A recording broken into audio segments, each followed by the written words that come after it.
Hello friend and welcome back. Today we are going to make these cheese rolls for the buffet or the birthdays party.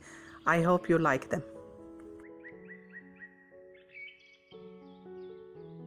I'm going to use this tortilla bread and I'm going to use this folio cheddar cheese wraps, turkey breast, American cheese and Swiss cheese. First, I will put the cheddar cheese, then the American and the Swiss slices. Then I will put them in the microwave for 30 seconds.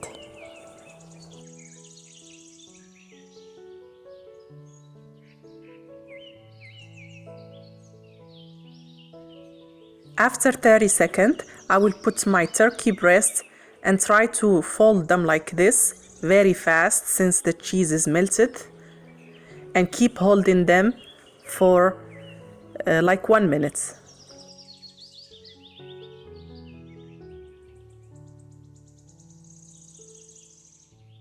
Then I will cut them with the knife like this.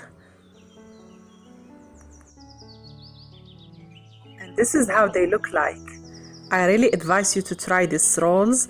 They are so delicious and so useful for the birthday party or any buffet. And of course, very easy. Please, if you visit my channel for the first time, don't forget to subscribe and share the video with your friends. Bye, see you soon.